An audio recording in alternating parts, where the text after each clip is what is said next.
Hey, Amy, Yeah, Juan. give me that beat. It's Baseball Shangri-La with Amy Cuevas and Juan Ramirez.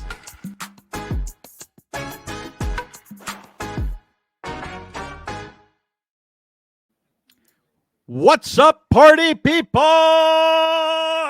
She is Amy Cuevas. I am Juan Ramirez. You are listening or watching Baseball Shangri-La. If you are listening on the audio portion of the show, please make sure you're subscribed to the podcast. Rate us, write us a review, help spread the word. If you're watching us on YouTube, make sure you're subscribed to our YouTube channel. Hit that thumbs up. Get that notification button, leave us comments. We love engaging with you guys. And most importantly, make sure you guys are following us on social media, on X at BB Shangri-La, on Instagram, YouTube, and Twitch at Baseball Shangri-La. Amy, ¿cómo estás? Long time no see. I know it's been 24 hours? Yes. So we did get to see each other briefly. I was not in a press capacity this past weekend, but I did end up going to the finale between the Doyers and the Rockies of Colorado. Loge. I was with the Logers. We were loging it up in the Logers. Well, I got to see our patron musical saint, AJ, this weekend. So he was working. So And how is AJ doing? He is doing well. I think of him every time I listen to our theme song and rock out while it's kind of playing for everybody else. So, well, before we get into the recap of the Doyers week, how was your weekend, by the way? Oh my God, it was full of baseball, just the way I like it. I do have a base running blender from last week. All right. So before we go ahead and get to that, because I know you were working in a press capacity for the long series that the homestand the Dodgers had, literally a 3-game homestand, and Amy was there covering 2 of those 3 games. Before we get to your base running blender, I do just want to point out something. This weekend I was in Palm Springs and I took my wife to go see Sarah McLachlan. And so I had a little bit of a flashback to the 90s. And let me tell you, it was a very mellow night in Palm Springs, but I was not prepared for the 100-degree weather. And damn, I don't know why, Amy, but it's just like someone had to remind me it's June, and Palm Springs did a very good job of reminding me that it was June. It's June. So I do just want to point this out, and point of privilege. I'm sorry if I'm just throwing this out on you, Amy. But so I was in Palm Springs and I realized that we went over there that, it's June. It was literally June 1st, and that's the beginning of Pride Month. And I thought, oh man, we're going to Palm Springs during Pride Month. And it was completely empty. And I asked the waitress, I was like, hey, when does Pride start? And it cracked me up. I just wanted to share this story because her response cracked me up. And then she was just like, you know what? I don't know. But like for us, every day, every weekend is Pride. She's like, don't take this the wrong way, but we are like one of the gayest cities in the country. And I thought it was so funny the way she just said, we're one of the gayest cities in the country. But so just out of curiosity, I don't know if you know this, and here I am, I'm putting happy Pride for those of viewers, listeners. Is Pride different? It's not necessarily from the beginning of the month. Do they just have different events? Because I know West Hollywood had their event this past weekend. I think it depends on the city. So like Long Beach had theirs in May, but typically it's based off of the Stonewall riots. So it's going to center around there, which is, I believe, why June is the month. But I haven't looked up the dates. I did not know that Long Beach celebrated in May. Wow, yeah, it was May 19th. All right. Well, anyways, I got to go see Sarah McLachlan out there, and it took me back to the days where I saw a lot of girls walking around in Doc Martens and in their feelings. Yes. They were in their feelings. Well, speaking of the 90s, I had to do a wardrobe change because our green screen did not agree with my beautiful Taco Shark shirt. So we are now sporting, and by we, I mean me, the Sandlot tribute to Wendy Peppercorn. So this one's for you, Squints. L7 winning. All right. I digress. What is your base running blunder? Which I got a message about it, but you caught yourself, so I'm gonna let I you handle it. I caught it, and I think I caught it like halfway through the episode myself, and then we were talking about other stuff, and so I made sure to post on the YouTube video so that everybody. I already caught it. I said Ray Campanella instead of Roy Campanella, so my bad. I misspoke. So what was our streak at, Amy? I don't know. I know I feel I think like we it was were at 11 million days since our last. 10. Yeah, Yeah, it felt like a long time. So I'm sure Jose Ayala can let us know. He's look, marking it off on the calendar with an X. part of me I let you down in that because I heard you say it on the episode and I thought you were gonna go back and I Thanks, just forgot. So thanks my for that. bad. Thanks My for bad. that. I didn't want to, you know me, I always interrupt you. So I'm trying to be better about that and allow you to do stream of consciousness. So I didn't want to interrupt you there. And I thought Well, maybe I you were thank gonna you. self-correct and caught it. So my bad. No, I let you down. I know we had one on episode 33. I'm just kind of scanning through. So Damn, so we went almost 20 episodes without a base running blunder? maybe it just depends on where I put Oh it in my my God. notes if we had one You in are between. such a nerd. You're actually keeping track of this. For those of you Well, who are no, I listening to the jot down. audio part, I go jot ahead. down if I have one to say. I don't jot down yours, so technically you could have had one in It's between. because I don't make any, so I don't know what you're Oh, talking I about. forgot you're perfect. That's right. That's right. For those of you who are listening on the audio portion, she's going through her notebook to try to find all the base running blunders. I I mean, think if that that's was it. true, I if think. that's true, that's got to be pretty impressive. 11 million. I mean, Yeah. I don't know if we'll top that, but hey, it's a good effort. Let's talk some baseball, Amy. Because don't look now, but we went from the Dodgers losing 5 in a row and Chicken Little out there saying this team sucks. Cancel the 3-ring circus. This season is over. Like, what's the point of even watching? To now, the Dodgers have won 5 out of 6. So how are you feeling about this winning streak? The same way I was feeling about it when we were losing. It's baseball. Like, I wish I could be so even keel like you. Like nothing phases you. Like nothing bothers you. it's not that nothing phases me, but like I said, I have made a choice that baseball, this is my sanctuary. Like, I'm not gonna muck it up. So for me, do I like when they lose? No, I'm not over here like, yes, we lost a game. But like, I don't know. Could you go out? I know we're both not athletes, but could you go out and do this 162 days a year, grind, and be perfect? Excuse Or me, would speak for yourself. oh, my bad. I used to play men's adult slow pitch softball, you know. A I and only that was get 162 days out of the year? no 11 million years. Look, Okay, there was a point. There was a point where I played in 3 leagues, okay? But now I just don't think it's worth it. Every time I throw a softball, I hear a pop in my shoulder, and I ain't getting Tommy John or I'm not getting shoulder surgery just so I can keep playing adult men's softball. But Mhm. yeah, there was a period where I was out there. You know, we won championships. I may have won a batting title in one league, but look, this isn't about me. I'm not going to here to flaunt my achievements and make people feel uncomfortable. You know, but You just did. so I may be softball guy. There was a period where I was softball guy, but I've moved on now, and now I like to talk about sports and complain Oh, and shake my fist at the crowd at the clouds. does that make you feel good?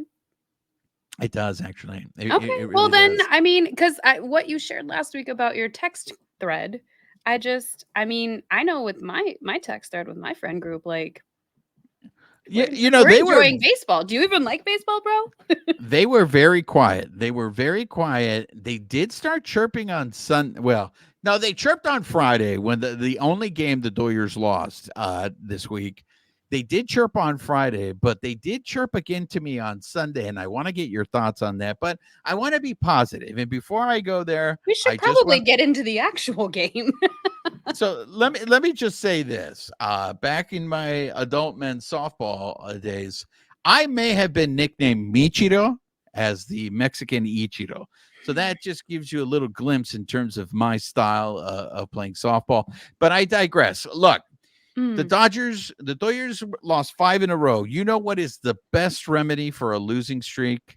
a I winning know streak? there are theories out there for slump busters. I don't know if everybody knows there is a famous Mark Grace story about slump busters, but you know what the real slump buster is, Amy? It's playing the New York Metropolitans because I was not expecting the way the Dodgers went into Cincinnati, the way they were playing. I was not expecting. I mean, look, and we were recording while they were in Nueva York, and for a good 7 innings of that game one, it looked like it was the same thing. So I did not. They ended up sweeping the doubleheader, and then they ended up winning the third game of the series, sweeping the series. Amy, is it just that we caught the Mets at the right time? And when someone is going bad, really what you want is to find somebody who's going worse than you are? I mean, sure. I just to me, it's like you caught somebody at a bad time. Like I go back to that's baseball. Like you catch people when you catch them. Like when some of those teams have caught us at a specific spot and we lose, like that is literally baseball. So I don't think anybody's going into games trying not to play. So even if the Mets are showing up, they're doing their best in those games to win. I don't think anybody's like, well, let's just take the next 3 days or next 3 games off. Like, eh. I mean, I think the team showed up. We saw the bottom of the lineup come alive. Theo Pages. Well, Teoscar's been pretty. He's been hitting pretty well, but Pages and Rojas had a 4 out of 5 hit game on Wednesday. Like, great job, guys. All the wisdom lost to the mute button. Dang it. So okay, that doesn't Rookie count. move. I'm sending you down. I know. Get I'm Wendy in horrible. here. Get Wendy. Happy Monday, everybody. This is what happens. Too much Sarah McLachlan for me this past weekend. I went too hard. Will remember Oh, look at you. Sing it. Ooh, Finish it off. No, I'm not gonna go back. Finish No, it off. You were so great as my backup singer. Wow. I can't sing when I'm laughing. Look, let's be honest, people. I know you guys come and listen or watch the show based for our Dodgers takes, but I know you guys can't wait for us to sing. Well, I really don't think that's the case. and there's a Sarah McLachlan song that I really like. It's her famous song. I think it's called Possession or something like that. And I hate when I hate when people do this to me. They ruin these songs for me because I was just like, oh, I really like this song. And then Wendy told me, she's like, it's about a stalker. And I'm just like, why did you tell me that? I need to go back and listen to it again. I was just like, oh man, it's like I really like that song. And now I'm all gonna do like my compadre did this to me on the Pumped Up Kicks one song where it's I'm just like, what? I was like, now I can't now that I know that you don't listen to lyrics and songs. I know I'm a beat guy. I like the beat. That's why I say, give me that beat. It's like I really don't pay attention to lyrics. I'm all about the beats. Anyways, look, I just want to point out to you guys that the reason why this show is so important and impactful is people do listen to the show. Not only do people listen to the show, but players listen to this show. Because what did I say? Go ahead, Amy. Did you get from me on game 3? Go ahead, Amy, because you tell them, because I know people are going to think I'm just tooting my own horn, but it's real. Go ahead. Because I not only did I get it from you, there was another listener who also sent me a similar message to what you had sent me. So go ahead, Amy. What am I talking about? Listener as well. You called out Will Smith saying he wasn't hitting that well in one of our last episodes, and he answered with a 2 home run game on Wednesday. He also hit a double in that game. Like, well done, Will Smith. He went 1 for 4, I think, on Tuesday while we were still recording, but that Wednesday game, he brought the heat. So yeah. Look, all I'm saying is it's not that I was being critical. It's just that sometimes, look, we all know that Dave Roberts is a player's manager. Dave Roberts is going to be there, but sometimes you need to good cop, bad cop. And it doesn't seem like anybody in that dugout is capable of being the bad cop. So that leaves it up to me. And this just goes to show you the power of this show. What a coincidence. The day I go off on him and the next day he goes out there and he mashes. Or we could just be positive and then reap the benefits of our own positivity while we're watching. It is positive. It's just positive in a different way. Please don't ever be positive like that with me. I want to save somebody else who I want to give their flowers to because it's going to lead us down a different road. But one of the other things that I just want to say, so not only did they sweep the Metropolitans, but man, this bullpen who has lost like 4 high leverage guys, and they are still out there, just doing they're delivering. And I was really surprised because I thought when Joe Kelly goes down, when Ryan Brazier goes down, Brewstar still went down, but Evan Phillips, who we got back this week, like those are high leverage guys who the Dodgers depend on late in the game. But look at this, okay?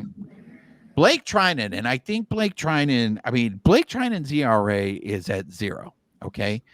I think he's even going to go more on a tear for a couple of reasons. One, because his president got indicted. What? Well, not indicted. No, we're not bringing the politics in. Nope, we're not going there. You don't like those memes? You haven't seen those memes? No, I have. We're just another person that has a 0 ERA that I don't think gets enough attention is Anthony Banda.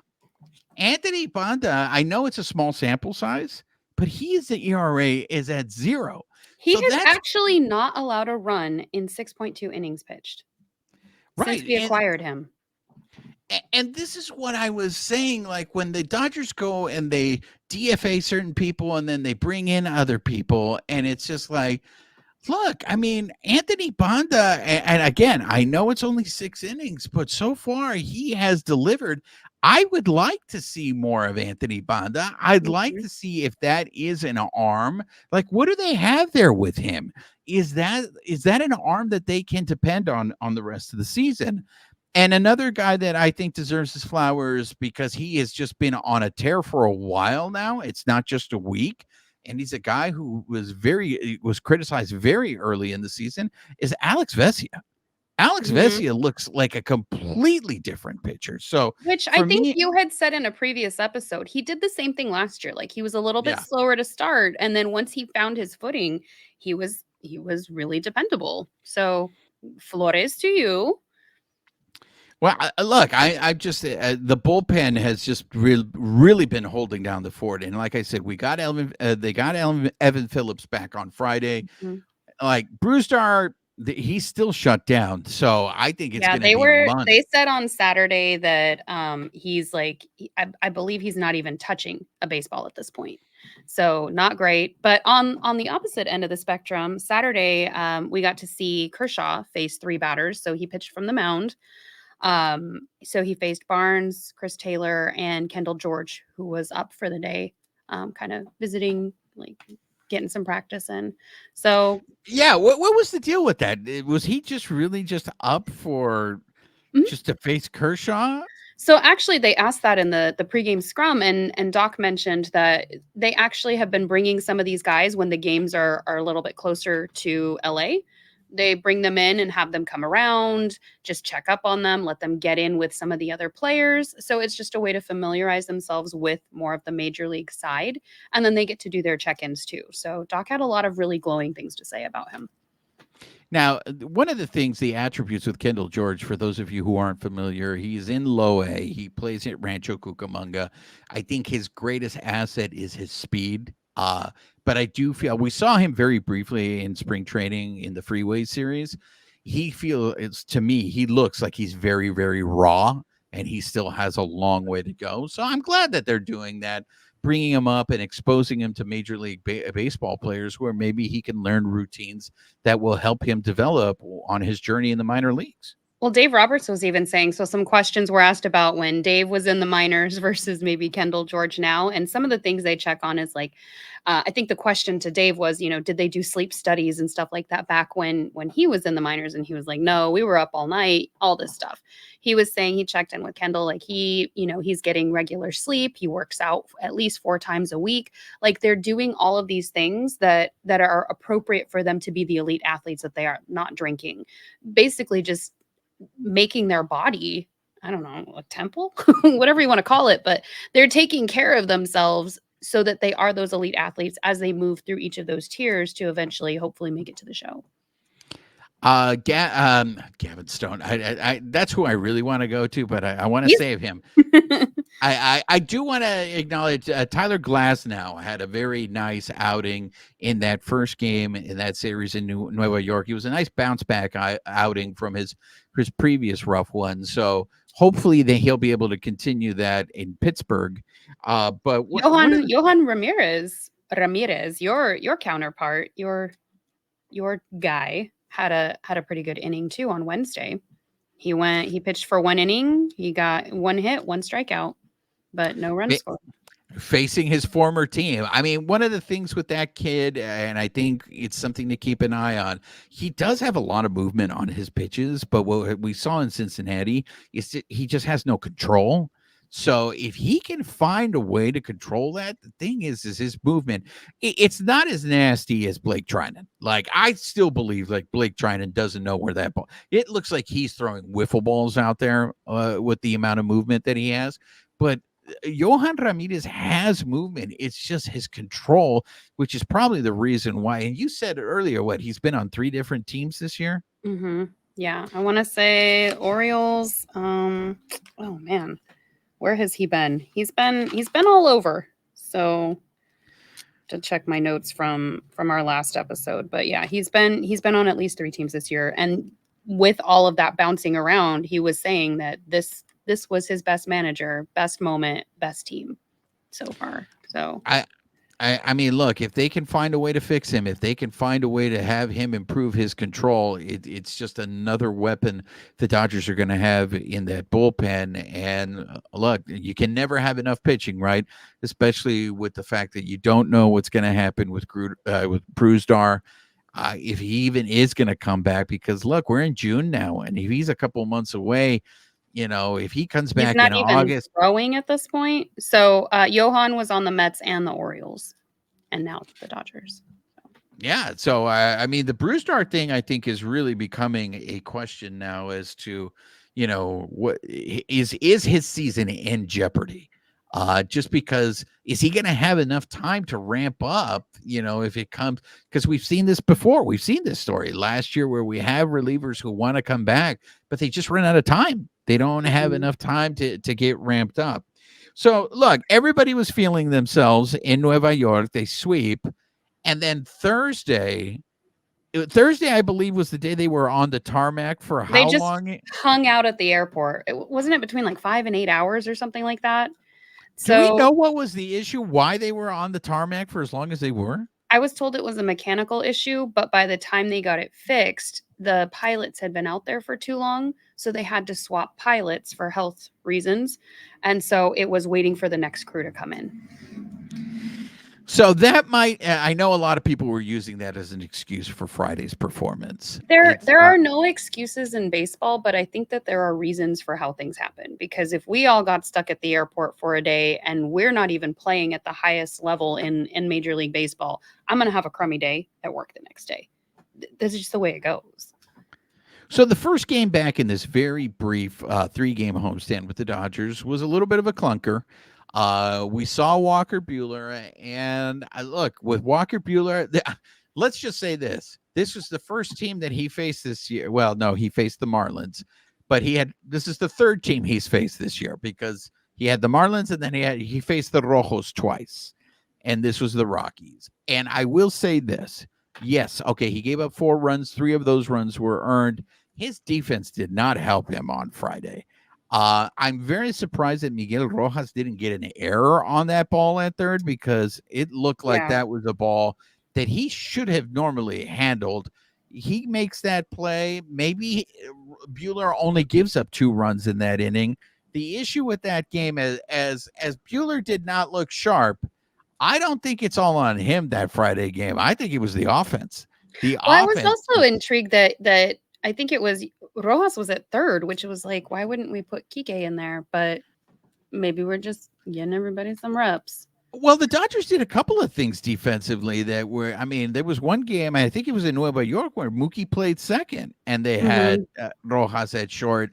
And earlier, the explanation was the reason why Rojas was playing second was they wanted Mookie to have more reps at short. And now they say the reason why they had Mookie at second was they wanted to lighten Mookie's load. So yeah, they have reasons for what they do, but sometimes to me, Amy, it doesn't make sense. I know maybe having Rojas at third was to give Kike a break, because I don't want to say anything bad about, because I know he is one of your favorites. Weigh your words carefully, sir. I'm concerned about his offensive prowess, and with him playing every day, because I think what the past has shown us is that Kike is not an everyday player, and because of needs right now, he has to play every day. And I offensively, he's under 200 now. Yeah. And I get it, but now he is getting the reps every day. He's in that lineup. Defensively, I think he's fantastic. I have no worries with him playing defensively. But we're going to get into this in the next episode. But when you have the bottom of the lineup struggling with consistency as much as they do, and this was a guy that you signed because you thought he was going to help you offensively, and it just hasn't come together yet for him. I think he's helped in some pretty good leverage spots, though. So while not everybody is always going to be hitting, like I'm looking at the numbers for everybody over the last 6 games, and nobody's been consistent. Top of the lineup, bottom of the lineup. We're getting, fits and starts everywhere. That's actually something I asked Dave Roberts about yesterday while we were in the pregame scrum, was when you have players hitting, they're hitting their stride at different times, like how do you manage that? And he basically, like, getting them on the same page. He said some guys are still searching. Whatever you have that day, in that moment, that small period of time, just help us win the game. Certain things click, sometimes they come together, other times it doesn't. Whatever you have that day, if it's your glove, a situational at bat, cheering on your teammate to come in and help them, mentally stay focused, whatever it is, just come and bring that day. And I know that that's maybe not how you watch baseball, but for me, that really it lined up with how I watch baseball and how I cheer on my team. And so it was just like, yes, bring whatever you have, because that's how I approach life. And baseball to me is a metaphor for life. So we're all going to go through things like that. So they're not all going to hit at once. You're not going to have that. And so somebody's got to pick up the torch and run with it every game. Well, they won the series. So they've won 2 series in a row. They took 2 out of 3. So even though Friday was a little bit of a clunker, they did bounce back on Saturday and Sunday. They won those, and they did what they were supposed to do. But you had mentioned something about the bottom of the lineup, the top of the lineup. Everybody was feeling great leaving New York, and then you have that game on Friday. To me, it's one of those things, Amy, and it makes me very nervous about this upcoming road trip against a Pittsburgh Pirates team where you're going to be facing 2 young, very promising arms. We get to, Jones is going to pitch, but we're also going to see Paul Skeens. I mean, this is a guy that, it's still crazy to me how quickly he moved up the ranks and is playing in major. I mean, this guy was in college last year, and he's playing, and he's got an ERA in the 2s. So this road trip coming up, I know some people have called it's going to be a test for the Dodgers. Look, playing in Pittsburgh, and then the Yankees right now, they are on another level. The Yankees went 7-2 on their West Coast trip, and there's a part of me, I'll save it for the next episode, but there is a part of me that is not very confident going into New York. I feel like the Dodgers are going to get steamrolled. But the reason why I feel like that is because even though the Dodgers have won 5 out of 6, that Colorado series really didn't convince me that they have turned things around. And it goes to what you had said in terms of the offensive struggles. Like Mookie, yes, he hit a home run and all that stuff, but he looked like he's cooled down a little bit, and it's that roller coaster aspect with this team where one minute they feel like they're world beaters. But I want to ask you about Shohei. Uh Shohei's 3 for his last 19. And he looked, especially on Sunday's game, he was lunging at balls. He just did not look very comfortable at the plate.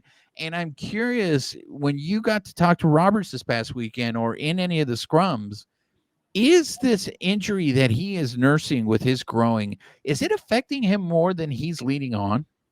Well, I mean, they didn't say anything to that effect, but I mean, it is going to affect him. There were questions asked about the injury, and he's dealing with it. But I, I mean, it would be weird if it didn't impact him. He's, as much as people would like to say, he's not superhuman.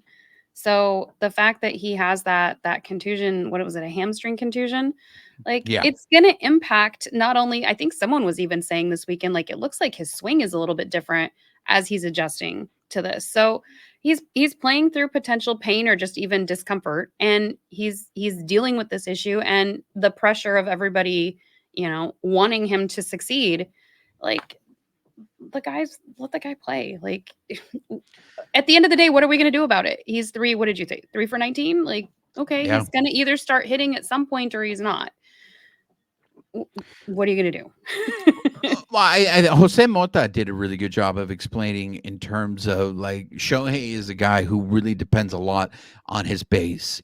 He uses his legs a lot for hitting, and if that contusion is bothering him more, that may be explaining why he seems to be flailing at the plate. Like he's Hitting, chasing and but lunging at a lot of pitches. well, and you've even said the guy has wheels. That's got to impact him even running around the bases once he does get a hit. Like, all of that.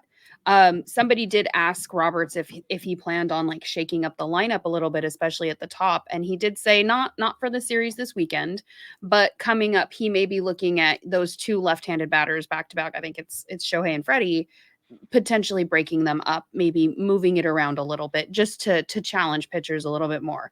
Whether we see that in any of these upcoming series, that remains to be seen. But the question has been asked, and obviously they're thinking about it because he gave us some insight into that. It'll be interesting because, of course, the whole rationale by having Shohei hit second is that your top guys are going to get more at bats. If they do end up dropping Federico to the 4 spot to separate the, Shohei and Federico, I wonder if in the long run that is going to mean less at bats for Freddie, and what that'll do to Freddie, who it's funny because a lot of people are like, he's scuffling, he's still hitting 290, you Well, know. but you're making the assumption that they would drop Freddie. Dave Roberts did not allude to who or how he was breaking it up, but I'm just saying, if you're noticing that maybe Shohei's not hitting and he has that injury, who's to say that Shohei doesn't get dropped down? I have, that would make me very nervous to drop Shohei, and I know he's scuffling, but that guy is a guy who, all right, not only does he hit for power, he hits for average, but he steals bases. And I know that Federico can steal bases as well, but Shohei just stole his 100th career base this past weekend. If you drop Shohei to the 4 spot, that's less at bats for Shohei. And that's a guy that when he's clicking, is a game changer. So I Well, get what wait, you're are saying. you saying patience? Are you saying maybe that's baseball and we just wait it out? Well, Is that what I'm yeah. hearing? Well, yeah. No, I mean, we have no choice. Like you said, what are you going to do about it? What are you going to do about it? But I'm just surprised that you're like, you might as well just ease on over to my side over here.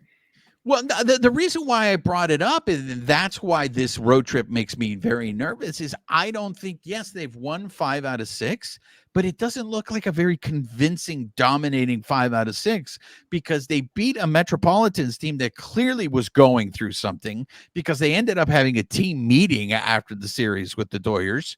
And then the Colorado Rockies are not a very good team. So for Sure. them to offensively, I mean, they were facing guys that had ERAs over 6, they had ERAs over 5, and look, the Dodgers won yet. I mean, that Sunday game should have been a blowout. I mean, we didn't even go into the fact of how many runners on base they left again, what they did with 12, runners in scoring position, 1 for and that 11. and that's the kind of thing where you're going to go in to Pittsburgh and you're going to face two young pitchers that are going to limit you offensively. And then everybody talks about the Yankees offense and how great the Yankees offense is, but the Yankees pitching is also very good. So if you're not scoring runs and you're getting then lit up, that's what makes me very nervous about this upcoming road trip. And yeah, it's June. What happens now in no way is going to explain what's going to happen in the postseason. But But I in think you're terms of right. way, This is a good test because this is what happens every year in the postseason. You get the best of the best in teams. And then obviously your games are going to be a lot closer. The runs scored are going to be a lot lower than some of the blowouts that we see. So I think you're right. This is a good test for them. So maybe they do falter, but I don't think that the Dodgers front office is going to miss an opportunity to learn from it if that's the worst case scenario. and so, I mean, the pitching line, the matchups are lining up really well for the Yankees series. It's going to be the Dodgers' best pitchers, so they're going to have no excuses. You're looking at Yamamoto. You're looking at a guy who I want to talk about. I've been teasing him all episode long, and that's Gavin Stone. I like what he did against the Metropolitans, going 7, and then yesterday what he did against the Rockies. And this is what I texted you while I was at the stadium about this, because it really made me like scratch my head, because in terms of the starters, do you know who has the best ERA right now, Isn't Amy? it Stone? It's Gavin Stone. Gavin Stone lowered his ERA to 2.90. When you see what this guy did last year and then the steps that he has taken this year, I mean, for me, he had 75 pitches through 5. I get what the Dodgers do. I mean, he's still a young guy. He hasn't pitched a lot. I know they're trying to protect him.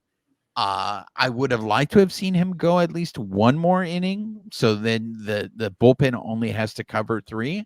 But Gavin Stone is done. He just looks really good. And I gotta ask you this, Amy. I get it that it's June, so we probably shouldn't complain about this, but as the season Okay, so are we about to complain about something? no, this is a legitimate question to you. Okay. As the season progresses, or at what point are we going to see the Doyers take the leash off of Gavin Stone? Because what I'm concerned about is, like, right now, when you're looking towards the playoffs, you're probably looking at it's Glasnow, Yamamoto, Gavin Stone, and we got to see how Bobby Miller looks when he comes back. But Gavin Stone is in the mix to start one of those games in the playoffs.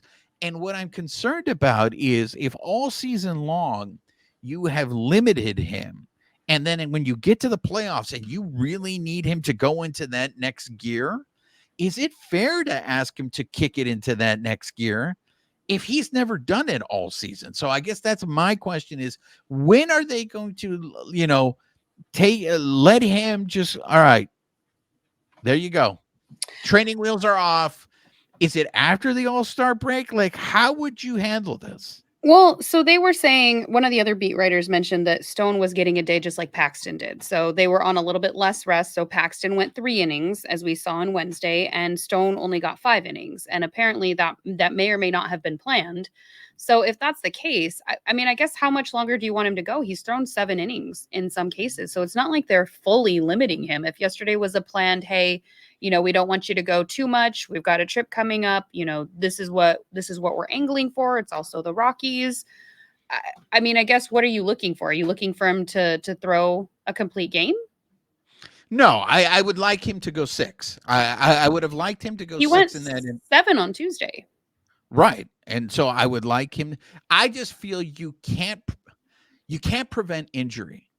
If this guy's going to have an arm injury, he's going to have an arm injury. And I know people will argue with me that, hey, Juan, it may not be this inning, but it's going to be the next inning. So limit the innings, but it's just like, look, if someone is going to get hurt, someone is going to get hurt. Like if you're training for a marathon, right, you have to run more miles a day, right? You can't just keep running 5 miles, because then it's like, hey, I need you to run 26 miles. I was like, I've never run 26 miles before in my life. Like, how do you expect me to run 26 miles?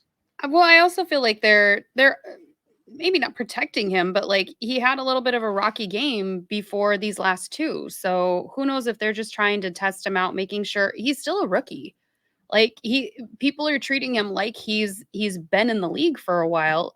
They're going to keep an eye on him and they're going to regulate what he does. So to me, I don't want to see him get hurt. I think in this case, keeping the leash on him is probably to protect him as he's a rookie. We saw Bobby Miller kind of ride that out last year, and not that I'm saying last year is a contributor to the injury this year, but it's also he was a rookie going through some pretty big stuff and thrown into the playoffs.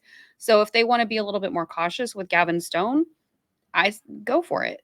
What's the worst that could happen? They limit him, but he's also able to go longer into the season with something not happening, versus it's not like he's not going 7 innings pretty consistently. He went 7 innings, I think, just a couple weeks ago. So if they're kind of up downing him, I don't see a problem with it right now.